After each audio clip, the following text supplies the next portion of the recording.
What's going on, guys? So I want to talk briefly about my personal experiences of buying my very first firearm online. So with that being said, let's get on with it.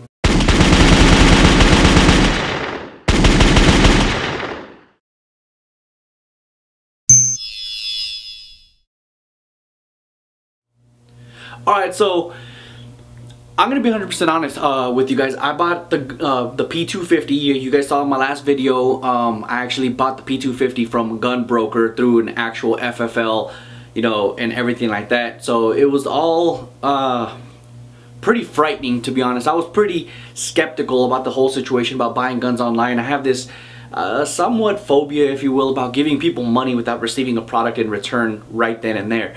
So with that being said, I was kind of hesitant on buying my very first firearm online.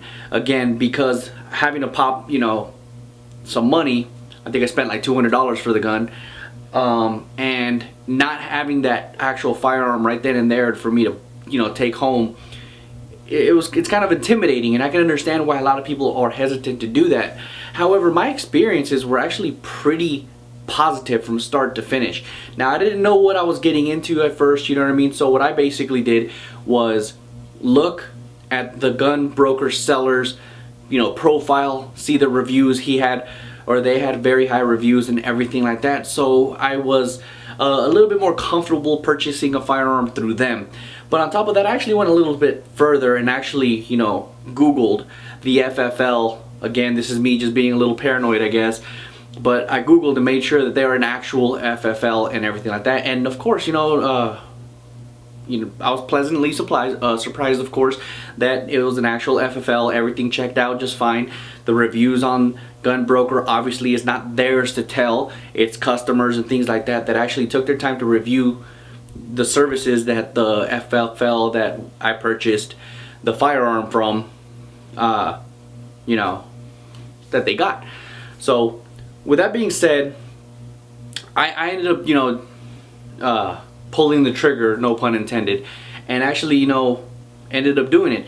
I, you know, purchased the gun. Obviously you have to pay it in full before they can actually ship it to your FFL, because that's basically what happened. So you pay for it and then you contact your FFL and they send their personal FFL information to the seller.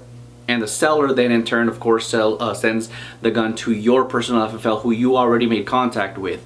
And from that point on, once, you know, the gun is shipped or the firearm is shipped and it actually gets to your personal FFL, your FFL's responsibility is to contact you. Now, it's also your personal responsibility to keep track of where your firearm is, of course. You know what I mean? You already paid for it. It's technically already yours since you already paid for it. However, at the same time, it's also technically not yours because you still haven't done your background check, of course. So once the firearm actually gets to the FFL, your FFL contacts you and then they tell you, you know, your firearm is here. It's time to do your paperwork, time to do your background check and everything like that.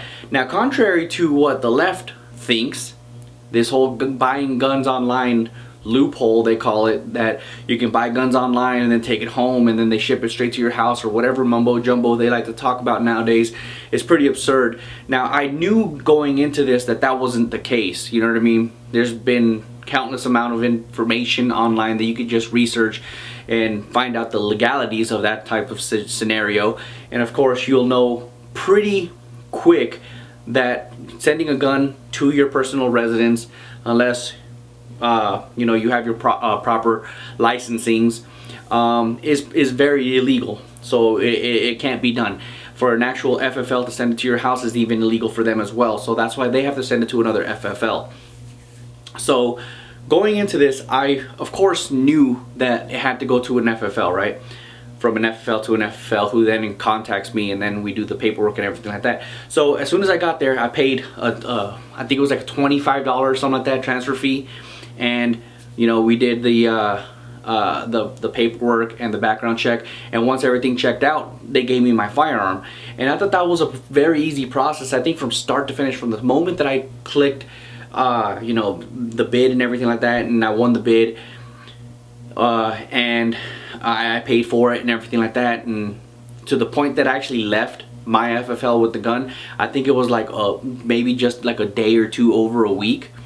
So it was a very quick process, and I was actually kind of nervous seeing as that it's an actual firearm being shipped. I thought it was going to take a little bit longer than that. However, it didn't take much longer than, you say, you bought something online from, say, Amazon or something that's getting shipped from the other side of the country over, like, say, the East Coast all the way to the West Coast. You know, it's a typical, you know, shipping, if you will. And I was, you know, very happy to notice, or for this to happen this way.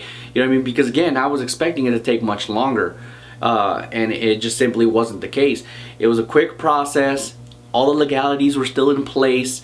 You know, I didn't just buy the gun online and then they shipped it to my house and then we called it a day. There was no loopholes or anything like that. It went to an FFL, who then transferred legally the firearm into me through the proper, you know, ATF guidelines and stuff like that. So with that being said, it was a very easy process. I want to encourage those who are on the fence to just take the leap. It really isn't that big of a deal. I'm pretty known to take risks pretty often, and this was just another one, of course. And this one wasn't actually a pretty big deal, seeing as that there's been plenty of people who actually bought and purchased firearms online and actually have good things to say about them. Now, on the other side of the fence, you know, sometimes it's hard to inspect a firearm through pictures and stuff like that.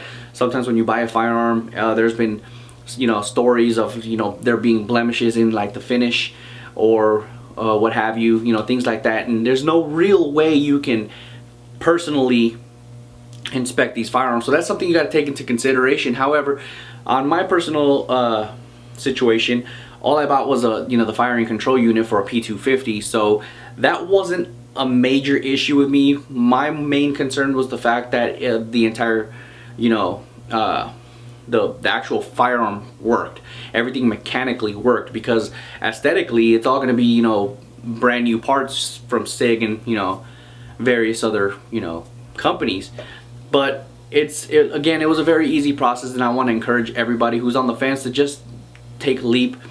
It really isn't that big of a deal. So with that being said, let me know if you guys ever purchased a gun online. What did you guys buy? Do you guys still have it, and how do you like the gun? Let me know down in the comments down below. Don't forget to like, smash that subscribe button, and I'll catch you guys on the next video.